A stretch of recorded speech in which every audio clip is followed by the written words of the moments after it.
नमस्कार दोस्तों। तो इस वीडियो में भारत के भूगोल विषय से संबंधित जो आरओ के विगत वर्षों में प्रश्न पूछे गए हैं उसका विश्लेषण है। सबसे पहला प्रश्न है, फॉन एक स्थानीय पवन है।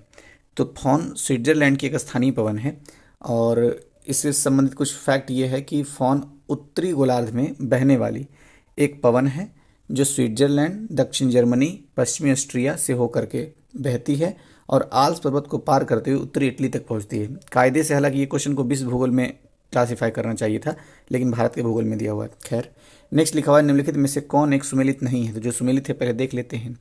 जैसे लिपुलेख दर्रा आपको उत्तराखंड में मिलेगा, पालघाट दर्रा केरल में मिलेगा, रोहतांग दर्रा हिमाचल प्रदेश में मिलेगा, जबकि नाथुला दर्रा ये अरुणाचल में नहीं सिक्किम में मिलता है। अच्छा, कुछ जुड़े हुए फैक्ट के बारे में बात कर लेते हैं, लेकिन उससे पहले देखते हैं क्या लिखा हुआ है। लिपुलेख दर्रा उत्तराखंड में, रोहतांग दर्रा हिमाचल प्रदेश में, पालघाट केरल में, जबकि नाथुला दर्रा अरुणाचल प्रदेश में ना होकर के सिक्किम में है। नाथुला दर्रा के द्वारा दार्जिलिंग तथा चुम्बी घाटी से होकर तिब्बत जाने का मार्ग बनता है। वर्तमान समय में भारत एवं चीन के बीच व्यापार इसी मार्ग से हो रहा है। किस मार्ग से? नाथुला दर्रा से। अच्छा, एक इस विकल्प में है पालघाट। तो आपको याद होगा दक्षिण भारत की सबसे ऊंची चोटी कौन सी है? अन्नामुडी, अनामुडी भी बोलते हैं। ये किस पर्वत पर है? अन्नामलाई पर्वत पर। तो देखिए, ये है, मान लीजिए, अन्नामलाई पर्वत और इस पे सबसे ऊंची चोटी है अनामुडी। ठीक है, यहाँ पे आपको पालघाट दर्रा मिलेगा और ठीक इसके ऊपर आपको मिलेगा नीलगिरी पर्वत। नीलगिरी पर्वत की सबसे ऊंची चोटी है डोडा बेटा। अच्छा, लेकिन दक्षिण भारत की सबसे ऊंची चोटी है अनामुडी। इसी नीलगिरी पर्वत पर आपको ये टोडा जनजाति मिलेगी, जिसका जो पेशा है वो भैंस पालन करना है। तो ये सारे कॉन्सेप्ट थे। नेक्स्ट, पश्चिमी घाट की नदियाँ डेल्टा का निर्माण नहीं करती है। तो ये बात सही है, पश्चिमी घाट की नदियाँ जो है वो डेल्टा का निर्माण नहीं करती है, कारण वे छोटे मार्ग से तीव्र गति से कड़ी यानी कि कठोर चट्टानों से प्रभावित होती है। तो कथन और कारण दोनों स्वतंत्र रूप में सही होने के साथ एक दूसरे की व्याख्या भी करते हैं, इसलिए विकल्प ए इसका सही आंसर हो जाएगा। नेक्स्ट है, अच्छा व्याख्या भी पढ़ देते हैं। प्रायद्वीपीय भारत की प्रमुख नदियाँ का उद्गम पश्चिमी घाट से होता है। पूर्व की ओर प्रवाहित होने वाली नदियाँ लंबे मार्ग का अनुसरण करती है तथा डेल्टा का निर्माण करती है, जबकि पश्चिमी घाट की नदियाँ कठोर चट्टानों से होकर प्रवाहित होती है तथा छोटे मार्ग का अनुसरण करती है। ये नदियाँ इस प्रकार डेल्टा का निर्माण नहीं करती है। वही सारी बातें थी। नेक्स्ट है, निम्नलिखित में से कौन सबसे नवीन पर्वत श्रेणी है? तो उपलब्ध विकल्प में से वैसे भी शिवालिक ही सबसे नवीन पर्वत श्रेणी है, तो विकल्प सी इसका सही आंसर हो गया। व्याख्या देख लेते हैं। शिवालिक श्रेणी हिमालय की सबसे नवीन पर्वत श्रेणी है, ये तो क्वेश्चन में ही था। दूसरा है, जो दक्षिण में धौलाधर से शुरू होकर उत्तर में कांगड़ा तक फैली हुई है, इसका विस्तार बताया जा रहा है। तीसरा पॉइंट क्या है? इसकी औसत ऊंचाई यानी कि शिवालिक श्रेणी की औसत ऊंचाई 1500 से 2000 मीटर है और इसकी उत्पत्ति जुरासिक काल में हुई है। नवीन बलित पर्वतों में से सबसे ऊंचा पर्वत है ये, और शिवालिक पहाड़ियों को उप हिमालयी श्रेणी, शिवालिक पर्वत श्रेणी या फिर बाह्य हिमालय भी कहा जाता है। नेक्स्ट क्वेश्चन है, अधिपादप मुख्यतः पाए जाते हैं। तो विषवतीय वनों में अधिपादप पाए जाते हैं, इसलिए विकल्प डी इसका सही आंसर हो गया। इससे संबंधित एक फैक्ट है कि अधिपादप यानी एपीफाइट्स जो होते हैं वे पौधे हैं जो दूसरे जीवित पौधे पर उगते हैं या लगे रहते हैं, तो इसे बोलते हैं अधिपादप। अच्छा, एक दो फैक्ट और है। दूसरा फैक्ट यह है कि ये सिर्फ पोषक पौधों पर यांत्रिक अवलंबन के लिए निर्भर करते हैं। इन्हें वायवीय पादप यानी कि एरियल प्लांट्स भी कहा जाता है। क्यों? क्योंकि इनकी जड़ें मृदा में से नहीं लगी रहती है और यह मुख्यतः वनस्पति वनों में पाए जाते हैं। इसके अंतर्गत आर्किड्स के पौधे भी आते हैं। नेक्स्ट है, तो ये एपीफाइट्स थे। सूची 1 को 2 से मिलाना है। तो जूट का उत्पादन पश्चिम बंगाल में होता है, चाय का उत्पादन असम में, रबर का उत्पादन केरल में और गन्ना का उत्पादन उत्तर प्रदेश में। नेक्स्ट है, अच्छा इसी में है अभी। नेक्स्ट क्या है क्वेश्चन? ये वही सारा चीज़ है, एक बार फिर से बोल देता हूँ, रिपीट हो जाएगा। तो जूट का उत्पादन जूट के लिए पश्चिम बंगाल जाना जाता है, चाय उत्पादन के लिए असम। अच्छा, सबसे अच्छी चाय कहाँ मिलती है? तो दार्जिलिंग में सबसे अच्छी चाय मिलती है, सबसे ज़्यादा चाय असम में। रबर के लिए केरल और गन्ना के लिए उत्तर प्रदेश। नेक्स्ट है, एक फसली कृषि विशेषता है। तो एक फसली कृषि व्यापारिक अन्य कृषि की विशेषता होती है, इसलिए विकल्प ए इसका सही आंसर हो गया। व्याख्या में भी वही लिखा हुआ है, एक फसली कृषि व्यापारिक अन्य कृषि की विशेषता होती है। इस कृषि में एक वर्ष में एक फसल का उत्पादन किया जाता है। नेक्स्ट पॉइंट है, कुल भौगोलिक क्षेत्रफल के संदर्भ में वनों का उच्चतम प्रतिशत मिलता है। तो मिजोरम में वनों का उच्चतम प्रतिशत मिलता है कुल भौगोलिक क्षेत्रफल के संदर्भ में। विकल्प डी इसका सही आंसर हो गया। अब ISFR रिपोर्ट आपको याद आ ही रहा होगा, अगर नहीं याद आ रहा है तो वीडियो अपलोडेड है घटना चक्र आर्थिकी का अलग प्लेलिस्ट बन करके, तो उसमें ज़रूर देख लीजिएगा। यूपी से संबंधित भी ISFR रिपोर्ट के डेटा हैं उसमें। तो जैसे एक क्वेश्चन, सबसे सामान्य सा क्वेश्चन ये बनता है कि 2 साल में ISFR रिपोर्ट निकलता है और 2019 में लास्ट आया था, तो वन और वृक्ष आवरण अभी देश में कितना है? 24.56% है भौगोलिक क्षेत्रफल का। हम लक्ष्य कितने का रख के चल रहे हैं? 33.33% का लेके चल रहे हैं। नेक्स्ट है, अच्छा इसमें 2019 के रिपोर्ट से संबंधित ही व्याख्या दिया हुआ है, तो वही मेन बात था जो मैंने आपको बता दिया। और मिजोरम में क्षेत्रफल भौगोलिक क्षेत्र के हिसाब से सबसे ज़्यादा प्रतिशत वन क्षेत्र है। नेक्स्ट क्वेश्चन है सुमिलित करने वाला, मतलब सोचिए 1 को 2 से। तो हीरा में कार्बन पाया जाता है, संगमरमर के लिए कैल्शियम और रेत में सिलिकॉन, जबकि मानिक यानी कि जो रूबी होता है उसमें एल्यूमिनियम पाया जाता है। तो विकल्प 20 का सही आंसर है। व्याख्या में वही है, पॉइंट वाइज करके मैं पढ़ देता हूँ। प्रकृति में कार्बन मुक्त तथा अनेक यौगिकों के रूप में पाया जाता है।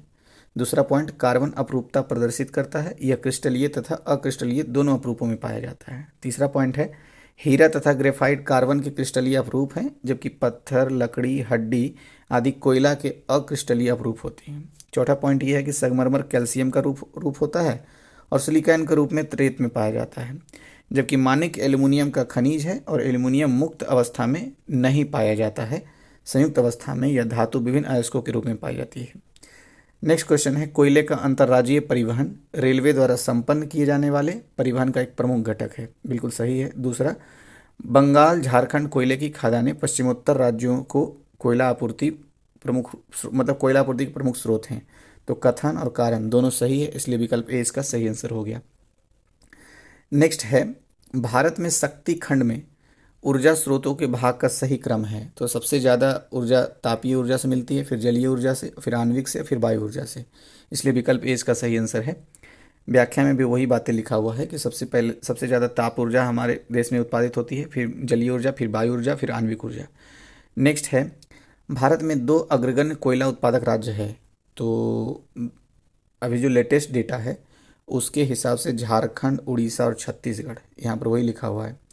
जबकि कोयले के संचित भंडार की दृष्टि से अगर 3 राज्य को देखें तो सबसे ज़्यादा भंडार है झारखंड में, फिर उड़ीसा में, फिर छत्तीसगढ़ में। लेकिन अगर उत्पादक की दृष्टि से देखें, जो 17-18 का आंकड़ा है उसके हिसाब से उड़ीसा, छत्तीसगढ़ और झारखंड, मतलब झारखंड में ज़्यादा भंडार है लेकिन उत्पादन के मामले में तीसरे नंबर पर है। नेक्स्ट देखते हैं, सूची 1 को 2 से मिलाना है, कोयला उत्पादक क्षेत्र और कोयला खदान। तो दामोदर घाटी बराकर कोयला खदान है, सोन घाटी में उमरिया कोयला खदान है, गोदावरी घाटी में सिंगरेनी कोयला खदान है, महानदी में तालचेर कोयला खदान है। नेक्स्ट है, अच्छा अब ख़त्म ही होने वाला है, तो इसमें वही है, रिपीट एक बार कर लेते हैं। दामोदर घाटी में बराकर कोयला खदान, सोन घाटी में उमरिया कोयला खदान, गोदावरी में सिंगरेनी कोयला खदान, महानदी में तालचेर कोयला खदान है। नेक्स्ट है, निम्नलिखित कथनों पर विचार कीजिए और नीचे दिए गए कूट का सही उत्तर चुनना है। तो पहला है, लौह अयस्क का सबसे संपन्न भंडार कर्नाटक में पाया जाता है, एकदम सही है। दूसरा कथन है, अच्छा दूसरा कथन गलत है, उसको छोड़ ही देते हैं। भारत में उड़ीसा लौह अयस्क का सबसे बड़ा उत्पादक है। तो उड़ीसा कोयला का भी सबसे बड़ा उत्पादक है और लौह अयस्क का भी बड़ा उत्पादक है। अभी हमने देखा था कि कोयला का सबसे बड़ा उत्पादक उड़ीसा है और लौह अयस्क का भी सबसे बड़ा उत्पादक है। तो इसका आंसर क्या हो जाएगा? सी नंबर 1 और 3। नेक्स्ट और लास्ट क्वेश्चन है, भारत के किस राज्य में प्रदेश राजमार्ग की लंबाई सर्वाधिक है? तो किस प्रदेश में बोल रहा है, तो राजमार्ग की लंबाई सबसे ज़्यादा महाराष्ट्र में है। तो विकल्प डी इसका सही आंसर हो जाएगा। भारत में प्रदेश राजमार्ग की लंबाई इन स्टेट हाईवे 2 राज्यों में क्रमशः महाराष्ट्र और उत्तर प्रदेश में, सबसे ज़्यादा महाराष्ट्र में, फिर उत्तर प्रदेश में है। तो 2010 का समाप्त हो गया। इसके बाद 4-5 वीडियो और आएगा, तो छोटे छोटे वीडियो फिर समाप्त हो जाएंगे ये। Thank you. नमस्कार दोस्तों, तो इस वीडियो में आरओ में विगत वर्षों में पूछे गए प्रश्नों का विश्लेषण है और ये 2013 का प्रश्न है सारा। इससे पहले 2010 के प्रश्नों को हमने देख लिया है। तो सबसे पहला क्वेश्चन है, इनमें से कौन दक्षिण भारत की सबसे ऊंची चोटी है? तो दक्षिण भारत की सबसे ऊंची चोटी अनाईमुडी है और इससे संबंधित 1-2 फैक्ट मुझे याद आ रहा है, मैं आपको बताता हूँ। देखिए, दक्षिण भारत की सबसे ऊंची चोटी अनाईमुडी है, जिसकी ऊंचाई है 2695 मीटर, यानी 2700 में 5 कम। और ये अनाईमुडी किस पर्वत पर है? तो अन्नामलाई पर्वत पर है। तो मान लीजिए ये अन्नामलाई पर्वत है और ये है अनाईमुडी। इसके उत्तर में जब आप जाएंगे तो यहाँ पर आपको पाल घाट मिलेगा, पाल घाट। इसके ठीक उत्तर में जाएंगे तो आपको नीलगिरी पर्वत मिलेगा। नीलगिरी पर्वत की सबसे ऊंची चोटी जो है वो है डोडा बेटा। इसकी ऊंचाई है 2637 मीटर। तो ये हो गया। अच्छा, इसी नीलगिरी पर्वत पर आपको एक जनजाति मिलेगी जिसका नाम है टोडा जनजाति, जिसका जो मुख्य पेशा है वो है पशुपालन, भैंस पालन वो लोग करते हैं। तो ये सारी बातें थी। तो अच्छा, इसमें व्याख्या में क्या कुछ खास लिखा हुआ? कुछ खास नहीं लिखा हुआ, ऊंचाई मैंने बता ही दिया है। नेक्स्ट है, निम्नलिखित नदियों में से कौन सर्वाधिक प्रदूषित है? तो सबसे ज़्यादा प्रदूषित जो है वो विकल्प सी यानी कि दामोदर नदी सबसे ज़्यादा प्रदूषित है, इसीलिए इसको जैविक मरुस्थल भी कहते हैं। दामोदर नदी को बंगाल का शोक नदी भी कहा जाता है, जिस प्रकार से कोसी नदी को बिहार के शोक नदी कहा जाता है। नेक्स्ट देखते हैं। अच्छा, थोड़ा व्याख्या देख लेते हैं क्या लिखा। दामोदर नदी झारखंड के पठार से निकलकर, छोटा नागपुर के पठार से निकलती है। दरअसल इस पठार के बीचों बीच प्रवाहित होती है, कलकत्ता के दक्षिण में हुगली में विलीन हो जाता है और यह नदी भ्रंश घाटी से होकर प्रवाहित होती है। तो एक फैक्ट थोड़ा ध्यान रखना है फैक्ट के रूप में कि दामोदर नदी भ्रंश घाटी से होकर प्रवाहित होती है और बंगाल की खाड़ी में मिल जाती है। अच्छा, इसी से संबंधित एक दो पॉइंट और है। एक तो यह है कि स्वतंत्रता के तत्काल बाद 1948 में अमेरिका की टेनेसी नदी घाटी परियोजना की तर्ज पर दामोदर नदी घाटी नामक एक परियोजना प्रारंभ की गई थी, जिसके तहत इस नदी पर उनके बांध निर्मित किए गए, जैसे कि पंचेत बांध, तिलैया बांध आदि। यह पश्चिम बंगाल की सबसे प्रदूषित नदी है, इसलिए इसको जैविक मरुस्थल कहते हैं।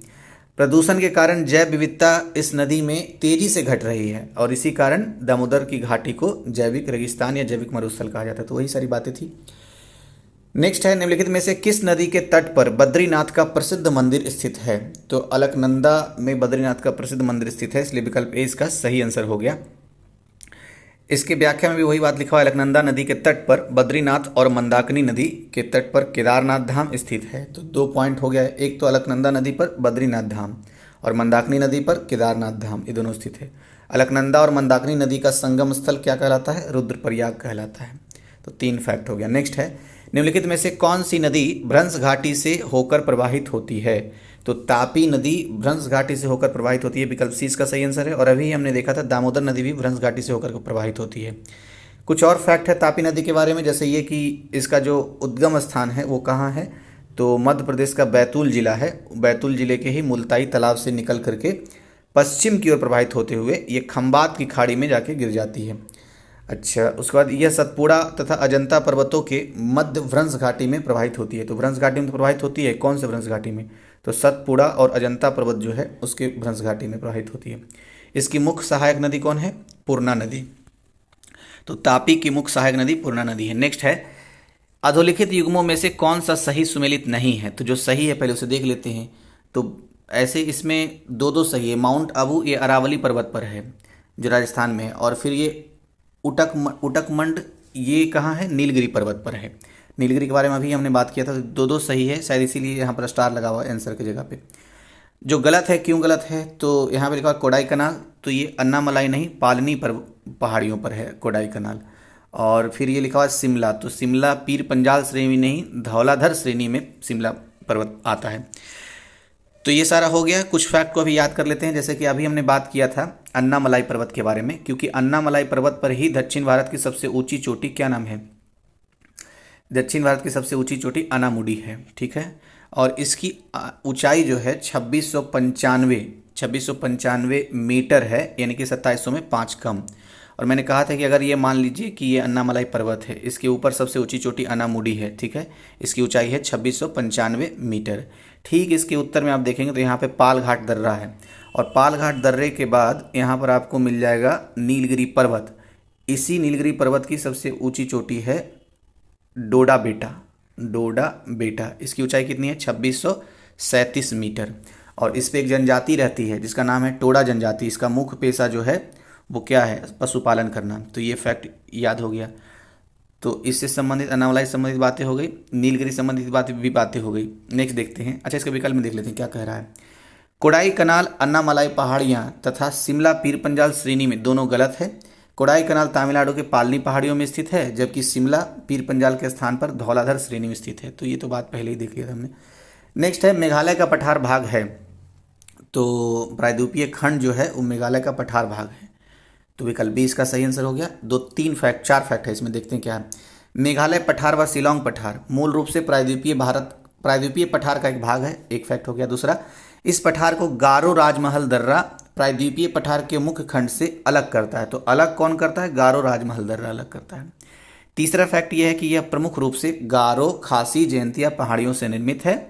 और चौथा फैक्ट है यह कि भारत का शिमला नगर इसी पठार पर अवस्थित है। इसी शिमला के बारे में तो अभी हमने देखा था कि शिमला जो है धौलाधर श्रेणी में है। नेक्स्ट देखते हैं, सूची 1 को 2 से मिलाना है। एक साइड स्थल है, दूसरी साइड नदियों का संगम है। तो रुद्रप्रयाग जो है, ये रुद्रप्रयाग स्थल अलकनंदा और मंदाकिनी के संगम पर है, ठीक है। उसी तरीके से नंदप्रयाग जो है ये विष्णु गंगा और मंदाकिनी के संगम पर है। कर्णप्रयाग अलकनंदा और पिंडार के संगम पर है। जबकि कौन सा बचेगा? देवप्रयाग ये भागीरथी और अलकनंदा के संगम पर है। एक आता है विष्णुप्रयाग, तो विष्णुप्रयाग अलकनंदा और धौली गंगा के संगम पर है। इतनी सारी चीज़ें कन्फ्यूजन हो जाएगी, एक बार फिर से देख लेते हैं। रुद्रप्रयाग अलकनंदा और मंदाकिनी के संगम पर है, अभी हमने देखा था रुद्रप्रयाग के बारे में, अलकनंदा और मंदाकिनी के संगम पर। उसके बाद फिर देवप्रयाग भागीरथी और अलकनंदा के संगम पर, नंदप्रयाग विष्णु गंगा और मंदाकिनी के संगम पर, और कर्णप्रयाग अलकनंदा और पिंडार के संगम पर। जबकि विष्णुप्रयाग अलकनंदा और धौली गंगा के संगम पर है। तो इसमें आंसर में कुछ गड़बड़ है, सही नहीं है, इसलिए नहीं दिया गया है। वही बात यहाँ व्याख्या में लिखा हुआ है कि रुद्रप्रयाग अलकनंदा और मंदाकिनी के संगम स्थल पर है, कर्णप्रयाग अलकनंदा और बिंडार नदियों के संगम पर है, और देवप्रयाग भागीरथी और अलकनंदा नदियों के संगम पर है। तो 3 बार हो गया। नेक्स्ट देखते हैं, गंगा नदी उदाहरण है, तो पूर्ववर्ती अपवाह का उदाहरण है गंगा नदी। विकल्प ए इसका सही आंसर हो गया है। नेक्स्ट है, निम्न में से कौन सा हिमनद सबसे बड़ा है? तो सियाचिन हिमनद जो है सबसे बड़ा है।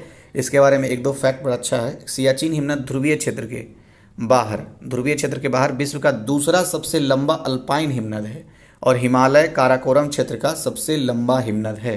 तो ये सियाचिन के बारे में था। नेक्स्ट है, निम्न नदियों में से कौन अपने मार्ग में परिवर्तन करने के लिए कुख्यात है? तो कोसी नदी जो है वो मार्ग परिवर्तन के लिए कुख्यात है, और ये बिहार का शोक नदी कहलाता है, जिस तरह से दामोदर नदी बंगाल का शोक नदी कहा जाता है।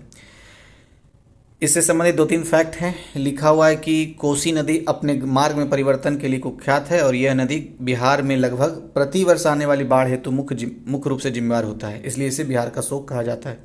वही सारी बातें थी। नेक्स्ट है, लेह अवस्थित है, तो सिंधु नदी के दाएं तट पर अवस्थित है, दायां तट है ये, तो लेह अवस्थित है वहीं। नेक्स्ट है, खान और खनिज से निम्न में से कौन सा प्रमुख काजू उत्पादक राज्य है? तो काजू उत्पादक राज्य महाराष्ट्र है।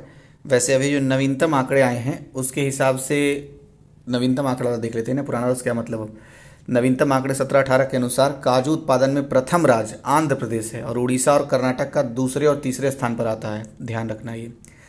नेक्स्ट है, भारत में अधिकांश प्राकृतिक गैस का उत्पादन किया जाता है, तो बम्बई में उत्पादन किया जाता है, इसलिए विकल्प सी इसका सही आंसर हो गया।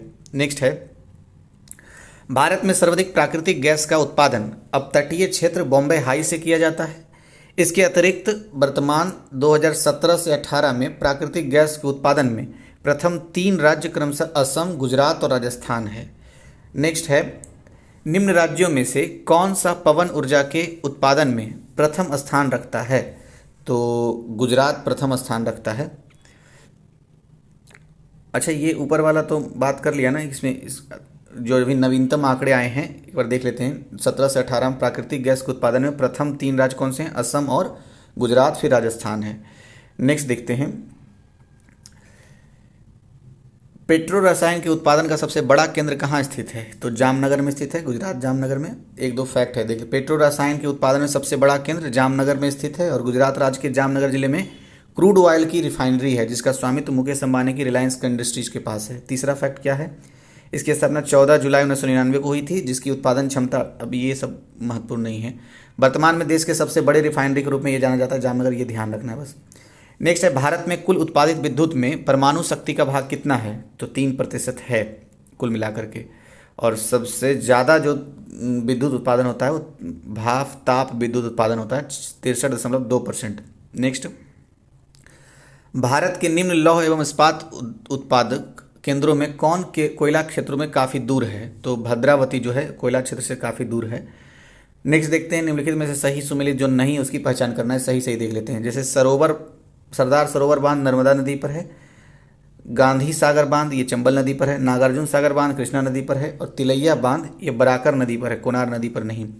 बराकर नदी पर कोडरमा में है, कोडरमा झारखंड। नेक्स्ट, भारत में लिग्नाइट कोयले का सर्वाधिक जमाव पाया जाता है, तो तमिलनाडु में लिग्नाइट कोयले का सबसे ज़्यादा जमाव पाया जाता है। वर्तमान में कोयले का सबसे ज़्यादा भंडारण अगर कोई करता है तो झारखंड राज्य में है, लेकिन सबसे ज़्यादा उत्पादन अगर कोई करता है तो उड़ीसा में, ये करेंट डेटा है। नेक्स्ट, भारत में प्रथम जल विद्युत संयंत्र की स्थापना की गई थी, तो दार्जिलिंग में की गई थी सबसे पहला जल विद्युत संयंत्र की स्थापना।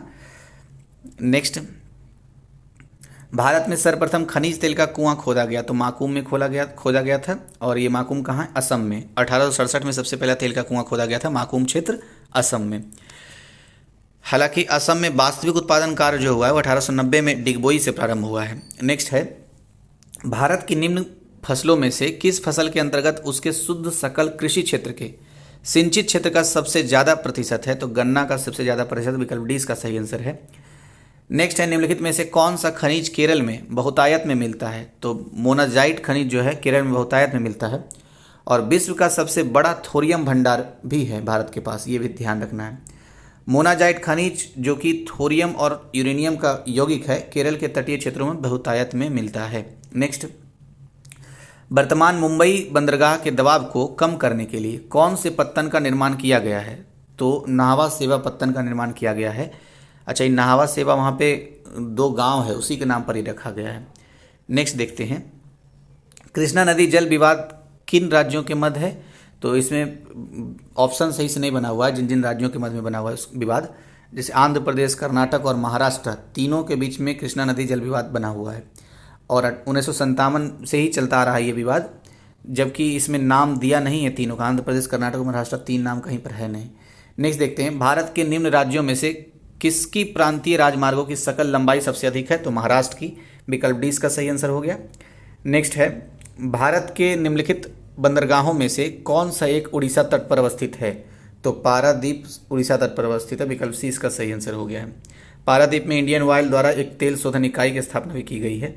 नेक्स्ट, निम्नलिखित नदी परियोजनाओं में से कौन ब्यास नदी के पोंग बांध के जल का उपयोग करती है, तो इंदिरा गांधी नहर परियोजना जो है वो ब्यास नदी के पोंग बांध का मतलब उपयोग करती है। 3-4 फैक्ट हैं इसमें। ब्यास नदी के पोंग बांध के जल का उपयोग इंदिरा गांधी नहर परियोजना करती है, एक फैक्ट हो गया। दूसरा यह है कि इंदिरा गांधी नहर पंजाब में सतलज और ब्यास नदियों के सम्मिलन स्थल से कुछ आगे सुल्तानपुर स्थित हरिके बैराज से प्रारंभ होती है, तो ये हरिके बैराज महत्वपूर्ण है। कहाँ से प्रारंभ होती है इंदिरा गांधी नहर, हरिके बैराज से। यह स्थान मतलब यह राजस्थान नहर के नाम से भी जानी जाती है, जो राजस्थान प्रदेश के उत्तर पश्चिम भाग में बहती हुई है। यह भारत की सबसे बड़ी नहर परियोजना है। कौन? इंदिरा गांधी नहर परियोजना। अभी 650 किलोमीटर, इतना महत्वपूर्ण तो है नहीं। नेक्स्ट देखते हैं।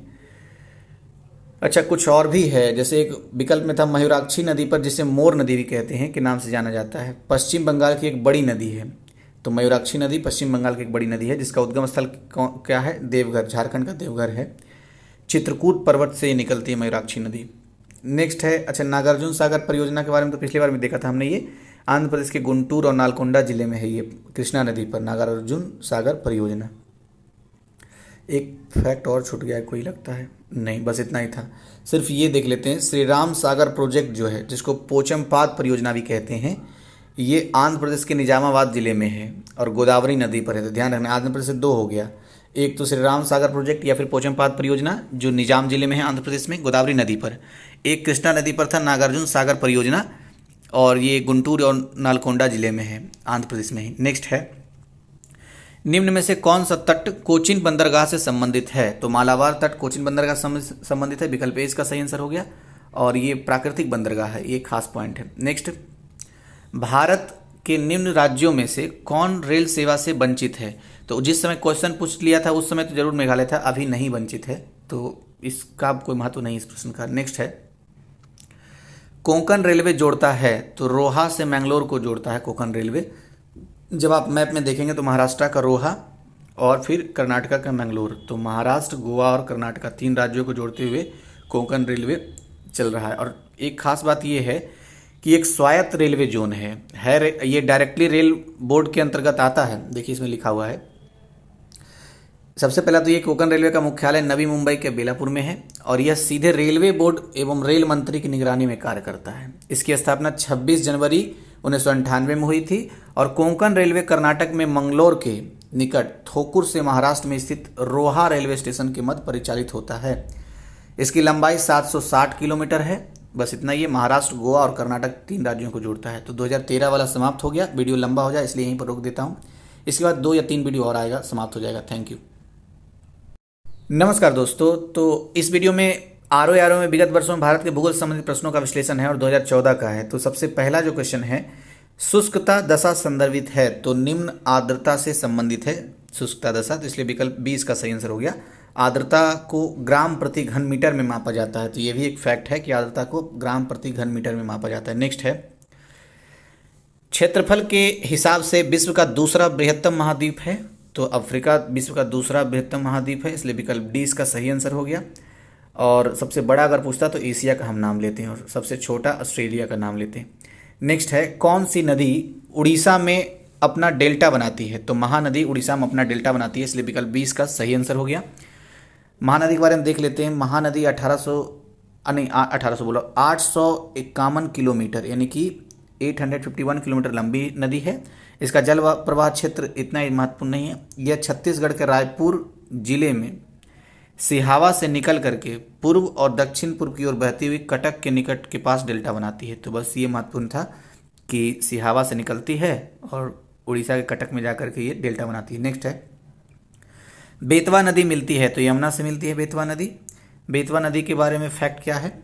एक तो ये फैक्ट है कि मध्य प्रदेश के रायसेन जिले में बिंद पर्वत श्रेणी से उद्गमित होती है बेतवा नदी और इसकी लंबाई 654 किलोमीटर है। इसके बाद यह हमीरपुर उत्तर प्रदेश में आकर यमुना में मिल जाती है। तो उत्तर प्रदेश में किस जिले में बेतवा नदी मिलती है? यमुना में, हमीरपुर में मिलती है। यमुना की एक सहायक नदियां हैं, अन्य सहायक नदियां और है बेतवा के अलावा, केन, चंबल, टोंस और सिंध, ये सब भी है। ये सिंध वो वाला सिंध नहीं है जो कश्मीर में है, ये सिंध अलग से है। नेक्स्ट है, भारत के कितने राज्य समुद्र के किनारे पर है? तो कुल मिलाकर के 9 राज्य समुद्र के किनारे पर है। आप अगर वो पूरब और पश्चिम बांट करके देखेंगे तो ज़्यादा अच्छे से याद रहेगा। जैसे गुजरात, महाराष्ट्र, गोवा, कर्नाटक और केरल, ये 5 हो गया पश्चिम भारत में। तमिलनाडु, आंध्र प्रदेश, उड़ीसा और पश्चिम बंगाल, ये 4 हो गया पूर्वी तट पर। तो भारत में सर्वाधिक लंबी समुद्र तटीय सीमा किस राज्य की है? गुजरात की है। और अगर यही विश्व स्तर पर पूछ दे तो कनाडा का नाम हम लेते हैं। नेक्स्ट है, भारत में सबसे अधिक उपजाऊ मृदा कौन सी है? तो जलोढ़ मृदा सबसे उपजाऊ है, विकल्प सी इसका सही आंसर है। जलोढ़ मृदा में नाइट्रोजन एवं फास्फोरस की मात्रा कम होती है और इस मिट्टी में पोटास एवं चूना पर्याप्त मात्रा में होता है। तो ये बात ध्यान रखना है। इस मिट्टी में गेहूँ, धान, अरहर, चना, मसूर, आलू, मक्का आदि उगाए जाते हैं। पता है प्रीवियस ईयर्स के जो यूपी पीसीएस के क्वेश्चंस आए थे भारत के भूगोल के 2012 से 20 तक, वो ऑलरेडी एक अलग से प्लेलिस्ट में बना हुआ है। उसमें कई सारे फैक्ट कनेक्टेड हैं, तो उसे आप जरूर देख लीजिए, बढ़ा करके देख लीजिए। 1 घंटे में सारा कंप्लीट हो जाएगा 2012 से 20 तक, क्योंकि बहुत सारे फैक्ट हैं उसमें।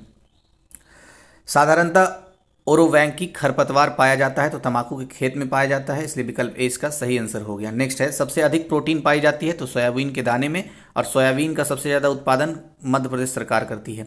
मतलब सरकार नहीं, मध्य प्रदेश राज्य में होता है, ये हुआ बात। नेक्स्ट है, बासमती चावल की रोपाई हेतु उपयुक्त बीज दर है, तो 15 से 20 किलोग्राम प्रति हेक्टेयर है, विकल्प सी इसका सही आंसर हो गया। नेक्स्ट, अच्छा, भारत चावल की इस किस्म का विश्व में सबसे बड़ा उत्पादक और निर्यातक दोनों है। कौन से चावल? बासमती चावल। नेक्स्ट है, मुद्रा के अवमूल्यन का परिणाम क्या होता है? तो मुद्रा के अवमूल्यन का परिणाम देश में निर्यात को बढ़ना और आयातों का घटना हो जाता है, विकल्प सी इसका सही आंसर था। ऐसे ही इकोनॉमिक्स का प्रश्न है। नेक्स्ट है, ह्यूमस उदाहरण है, तो ह्यूमस जैविक कोलाइड का उदाहरण है, इसलिए विकल्प सी इसका सही आंसर हो गया। नेक्स्ट है, निम्नलिखित में से कौन सा राज्य इलायची के उत्पादन के लिए पहचान नहीं रखता? तो कर्नाटक रखता है, केरल रखता है, तमिलनाडु रखता है, लेकिन उड़ीसा नहीं रखता इलायची उत्पादन के रूप में पहचान। उड़ीसा में या पश्चिम बंगाल में, बिहार में या फिर असम में भी, तो ये 4 राज्यों में जूट उत्पादन होता है।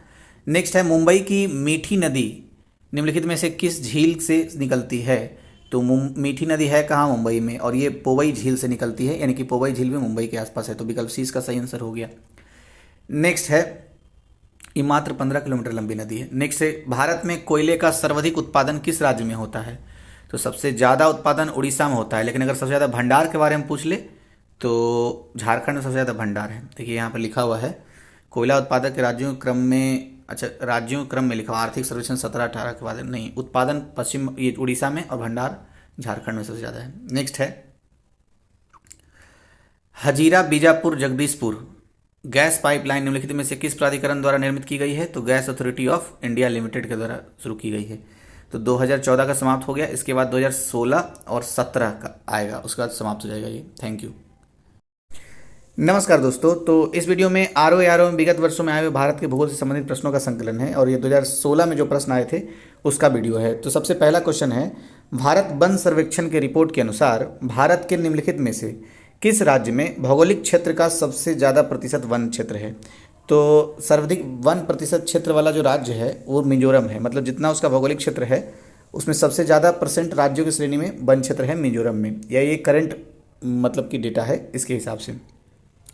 नेक्स्ट है, अच्छा इससे संबंधित कुछ पॉइंट भी है। एक तो पॉइंट ये है कि सर्वाधिक वन क्षेत्र अगर पूछा जाए कि कौन सा है तो उष्णकटिबंधीय शुष्क पर्णपाती वन सबसे ज़्यादा है। दूसरा पॉइंट ये है कि ये रिपोर्ट तो निकलती है, आपको पता ही होगा कि ISFR रिपोर्ट प्रत्येक 2 वर्ष पर निकाला जाता है। और सबसे पहली बार कब रिपोर्ट निकाला गया था ISFR का? तो ISFR का सबसे पहला रिपोर्ट 1987 में निकाला गया था। बस इतना ही कुछ महत्वपूर्ण डेटा है। बाकी तो ये आपको तो पता ही होगा कि वन संरक्षण नीति है, अधिनियम है 1980 का भारत सरकार के पास, तो ये सारे फैक्ट हैं। नेक्स्ट क्वेश्चन है, अपनी पुस्तक इंट्रोड्यूसिंग कल्चरल ज्योग्राफी में J.E. स्पेंसर और W.L. टॉमस ने विश्व को कितने सांस्कृतिक विश्व में विभाजित किया है? तो कुल 11 सांस्कृतिक विश्व में विभाजित किया गया है। नेक्स्ट है, पर्यावरण मंत्रालय द्वारा जारी किए गए Indian state of forest report 2015 के अनुसार भारत के पूरे भौगोलिक क्षेत्र का कितना प्रतिशत क्षेत्र को बन, तो ये 2015 का डेटा है। अभी करंट डेटा जो है उसके हिसाब से हम देख लेते हैं, जिसके व्याख्या में दिया हुआ है।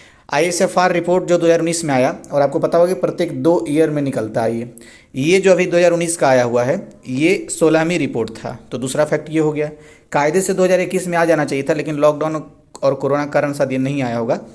तो खैर उसके हिसाब से हमारे पास जो भौगोलिक क्षेत्र का, भारत के भौगोलिक क्षेत्र का जो वनावरण क्षेत्र है, वन और वृक्षावरण, वो दोनों मिला करके 24.56 है, 24.56% जो है वन और वृक्ष दोनों को मिला करके है ये सारा। अच्छा नेक्स्ट देखते हैं, निम्नलिखित में से कौन सही सुमेलित नहीं है? तो जो सुमेलित नहीं है, वैसे वन से संबंधित जो रिपोर्ट है और उससे संबंधित जो डेटा है 10 जो टॉप फैक्ट्स हैं, तो घटना चक्र आर्थिकी का आया था उसमें अच्छे से दिया हुआ था, तो उसका वीडियो अपलोडेड है, तो आप चाहें तो देख सकते हैं बढ़ा बढ़ा करके। नेक्स्ट है, निम्नलिखित में से कौन सही सुमेलित नहीं है? तो जो सुमेलित है देख लेते हैं। एक साइड फसल है, दूसरे साइड प्रजाति। तो मटर की प्रजाति प्रकाश होती है, अरहर की प्रजाति पारस होती है, धान की प्रजाति गोविंद होती है, और गेहूं की प्रजाति यहाँ पर लिखा हुआ है शुष्क सम्राट। तो शुष्क सम्राट भी धान की ही प्रजाति है, गेहूं की नहीं है। विकल्प 20 का सही आंसर हो गया। गेहूं की कुछ प्रजातियों के नाम यहाँ लिखे हुए हैं, जैसे पूर्वा, ऊर्जा, कौसाम्बी, पूसा विशेष, पूसा तृप्ति, पूसा गोल्ड, ये सब सारे गेहूं की प्रजाति है। नेक्स्ट, निम्नलिखित में से किस जिले में मार मृदा पाई जाती है? तो मार मृदा झांसी में पाई जाती है, इसलिए विकल्प डी इसका सही आंसर हो गया।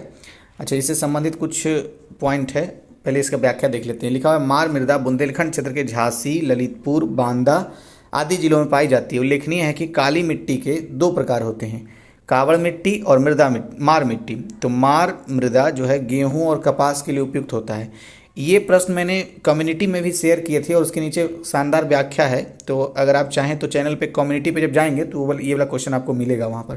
खैर इससे जुड़े देख लेते हैं। कुल मिला के फैक्ट ये था कि मार मृदा कपास गेहूं के लिए उपयुक्त होता है, इसका रंग ब्लैक होता है, जल की कमी होती है इसमें, कृषि करना थोड़ा कठिन होता है, इसलिए जल की व्यवस्था थोड़ा करना होता है इस तरह के मिट्टी में। भारत में फसलों की बुआई के अंतर्गत शुद्ध क्षेत्रफल का लगभग है तो 14 करोड़ हेक्टेयर है, विकल्प सी इसका सही आंसर हो गया। नेक्स्ट है, निम्नलिखित में से किस कण का व्यास 0.002 mm से कम होता है? तो मृत्तिका का सबसे कम होता है, विकल्प ए इसका सही आंसर हो गया। नेक्स्ट है, निम्नलिखित कथनों पर विचार कीजिए। पहला कथन क्या है? भारत में वन क्षेत्र का ह्रास भारत के जननांकीय संक्रमण से प्रत्यक्षतः संबंधित रहा। तो ये कथन सही है। कारण क्या इसके पीछे? वन क्षेत्र एवं जनसंख्या वृद्धि में प्रायः नकारात्मक संबंध होता है। तो कथन और कारण दोनों सही है, इसलिए विकल्प ए इसका सही आंसर हो जाएगा। नेक्स्ट है, व्याख्या पढ़ देते और क्लियरिटी आ जाएगी। वन क्षेत्र और जनसंख्या वृद्धि में प्रायः नकारात्मक संबंध होता है, तो ध्यान रखना है। भारत में वन क्षेत्र का ह्रास भारत के जनसांख्यिकीय संक्रमण से प्रत्यक्षतः संबंधित रहा है। मतलब जनसंख्या बढ़ेगी, रहने के लिए आवास चाहिए, जंगलों को सफाई करेंगे तो वन का क्षेत्र कम जाएगा, ये मतलब हुआ। नेक्स्ट है राष्ट्रीय वन नीति 1952 के अनुसार, अच्छा एक राष्ट्रीय वन एक्ट है भी है, भारत वन अधिनियम भी है, तो 1980 का है, ये भी हमने देखा था। तो भारतीय वन नीति 1952 के अनुसार निम्नलिखित में से कौन सा वन संवर्ग नहीं है? तो राष्ट्रीय वन वन संवर्ग है, संरक्षित वन वन संवर्ग है, ग्राम वन भी है, जबकि राष्ट्रीय उद्यान वन संवर्ग नहीं है। तो विकल्प 20 का सही आंसर हो गया। नेक्स्ट अच्छा व्याख्या में क्या लिखा हुआ है देख लेते हैं, रिवीजन भी हो जाएगा। 1952 ईस्वी की राष्ट्रीय वन नीति के अनुसार वनों को 4 रूपों में वर्गीकृत किया गया है। एक संरक्षित वन, राष्ट्रीय वन, ग्राम वन और वृक्ष भूमि। फिर से बोलता हूँ, संरक्षित वन, राष्ट्रीय वन, ग्राम वन और वृक्ष भूमि। तो इस प्रकार राष्ट्रीय उद्यान वन का संवर्ग नहीं है। और टोबैगो में स्थित और वर्ष 1976 में स्थापित टोबैगो मुख्य पहाड़ी वन संरक्षित क्षेत्र विश्व का सबसे पहला या प्रथम राष्ट्रीय उद्यान माना जाता है। तो देखिए यहाँ पर ये लिखा हुआ है, कहीं कहीं येलोस्टोन के नाम से भी रहता है कि पहला राष्ट्रीय उद्यान है। खैर राष्ट्रीय उद्यान के बारे में बात कर रहे हैं, तो सबसे ज़्यादा राष्ट्रीय उद्यान सबसे बड़ा राष्ट्रीय उद्यान कौन सा है? तो हेमिस राष्ट्रीय उद्यान जो जम्मू कश्मीर में है वो सबसे बड़ा राष्ट्रीय उद्यान है। और सबसे जो छोटा है साउथ बटन जो अंडमान निकोबार में है। सबसे पहला राष्ट्रीय उद्यान के बारे में क्वेश्चन बनता है, तो सबसे पहला राष्ट्रीय उद्यान ये जिम कॉर्बेट राष्ट्रीय उद्यान है जो उत्तराखंड में है। इसी को हैली राष्ट्रीय उद्यान भी कहते हैं। हालांकि अभी वर्तमान में करंट अफेयर है कि इसका नाम बदल करके अब रामगंगा राष्ट्रीय उद्यान रख दिया जाएगा। 1936 में स्थापित हुआ था। नेक्स्ट देखते हैं, कोयला मंत्रालय की रिपोर्ट के अनुसार 1/4/2014 को निम्नलिखित राज्यों से के प्रमाणित कोयला भंडार की दृष्टि से अवरोही क्रम में बताना है। तो वो तो पुराना डेटा हो गया, तो उस हिसाब से ये भंडार था। वैसे अभी के हिसाब से हमें ये जानना चाहिए कि भंडार अभी सबसे ज़्यादा कहाँ है। तो अभी भी सबसे ज़्यादा कोयले का भंडार झारखंड में है, लेकिन उत्पादन सबसे ज़्यादा कौन करता है? उड़ीसा करता है। नेक्स्ट कथन है, प्राकृतिक संसाधन वे होते हैं जो किसी क्षेत्र में स्थित हैं तथा भविष्य में भी प्रयोग में लाए जा सकते हैं। कारण किसी वास्तविक प्राकृतिक संसाधन का विकास प्रौद्योगिकी एवं उत्पादन लागत पर निर्भर होता है। तो दोनों कथन तो स्वतंत्र रूप से सही हैं, बस व्याख्या नहीं करता, इसलिए विकल्प 20 का सही आंसर हो जाएगा। व्याख्या में भी वही बात लिखा हुआ होगा, दोहराया होगा। और क्या देखते हैं क्या है लिखा हुआ, प्राकृतिक संसाधन वे होते हैं जो किसी क्षेत्र में स्थित हैं तथा भविष्य में भी प्रयोग में लाए जा सकते हैं। यही सारी बातें हैं। नेक्स्ट देखते हैं, ऊर्जा उत्पादन के निम्नलिखित साधनों पर विचार कीजिए। तो जल, प्राकृतिक गैस, नाभिकीय, डीजल। तो इसमें पूछ क्या रहा, इन्हें भारत में ऊर्जा उत्पादन की कुल प्रतिष्ठापित क्षमता में उनके प्रतिशत के अनुसार अवरोही क्रम में व्यवस्थित करना है। तो अवरोही क्रम में व्यवस्थित है ऑलरेडी। सबसे ज़्यादा जल से ऊर्जा उत्पादन होता है, फिर प्राकृतिक गैस से, फिर नाभिकीय ऊर्जा और फिर डीजल से। तो 1 2 3 4 सही है, वही सारा बात है। नेक्स्ट देखते हैं, ये व्याख्या में दिया हुआ है कि जल विद्युत 12.4% कुल ऊर्जा का, गैस से 6.9% और नाभिकीय ऊर्जा से 1.9% और डीजल से 0.1%। नेक्स्ट है, निम्नलिखित में से कौन जैविक संसाधन नहीं है? कोयला जैविक संसाधन है, मछली जैविक संसाधन है, पेट्रोलियम भी जैविक संसाधन है, जबकि शुद्ध जल जैविक संसाधन नहीं है। नेक्स्ट व्याख्या वही होगा उसी सारी बातों का। ये 2016 का समाप्त हो गया, इसमें 2017 का है। वीडियो लंबा तो नहीं हो रहा है, चलिए 2016 तक ही रहने एक अलग सेपरेट वीडियो कर देंगे जब सारा सेपरेट ही कर रहे हैं तो। नमस्कार दोस्तों, तो इस वीडियो में आरओ में भारत के भूगोल से संबंधित जो प्रश्न पूछे गए थे उसका संकलन है और 2017 का है। तो सबसे पहला क्वेश्चन है, पृथ्वी की सतह का वह भाग जिस पर भूकंपीय तरंगों को सर्वप्रथम रिकॉर्ड किया जाता है कहलाता है? तो अधिकेंद्र कहलाता है, इसलिए विकल्प बी इसका सही आंसर हो गया। व्याख्या में भी वही बात लिखा हुआ है, पृथ्वी की सतह का वह भाग जिस पर भूकंपीय तरंगों का सर्वप्रथम रिकॉर्ड किया जाता है अधिकेंद्र कहलाता है। जबकि जिस सतह से भूकंप का कंपन प्रारंभ होता है उसे भूकंप मूल कहा जाता है। भूकंपीय तरंगों को सर्वप्रथम अधिकेंद्र से रिकॉर्ड किया जाता है। ये सारी बातें थी। नेक्स्ट है, सूची 1 को 2 से मिलाना। एक साइड पहाड़ियाँ हैं, दूसरे साइड राज्य है। आपको पता होगा कि गारो, खासी, जयंतिया तीनों मेघालय में होता है, तो गारो मेघालय से मिल गया। मीरी पहाड़ी अरुणाचल प्रदेश में है और कोल्लम मलई ये तमिलनाडु में है और डालमा पहाड़ी जो है ये झारखंड में है। नेक्स्ट अच्छा वही सारी चीज़ें रिवीजन है तो पढ़ देते हैं। गारो मेघालय, मीरी अरुणाचल प्रदेश, कोल्लम मलई ये तमिलनाडु और डालमा झारखंड में है।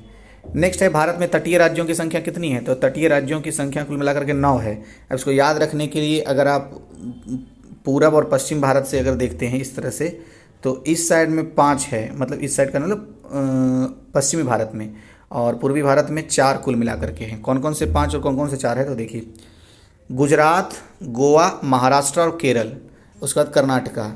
तो ये 4 क्या हो गए, ये 4 हैं पश्चिमी भारत में। तमिलनाडु, उड़ीसा, आंध्र प्रदेश और पश्चिम बंगाल, ये 4 हो गए आपके पूर्वी भारत में। 5 4 9 हो गया। अगर आपसे पूछ दिया जाए कि कितने केंद्र शासित प्रदेश की सीमा समुद्र से कुल तटीय सीमा है, तो 4 केंद्र शासित प्रदेश की सीमा तटीय है। अंडमान निकोबार द्वीप समूह एक हो गया, लक्षद्वीप दूसरा हो गया, पुडुचेरी और दादर नगर हवेली तीसरा हो गया, और दमन एवं दीव चौथा हो गया। तो 4 है कुल मिलाकर के। नेक्स्ट है, भारत के निम्नलिखित में से किन राज्यों में थारू जनजाति निवास करती है? तो उत्तराखंड और उत्तर प्रदेश में थारू जनजाति निवास करती है, जबकि संथाल एवं गोंड जो है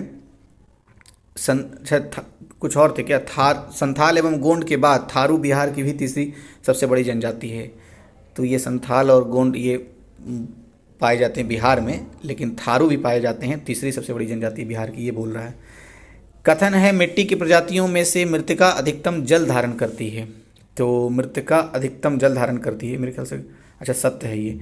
मृत्तिका में रंध्रकाश बड़े आकार के पाए जाते हैं, तो ये दूसरा तो खैर गलत ही है, तो एक सत्य हो गया, दूसरा सत्य है।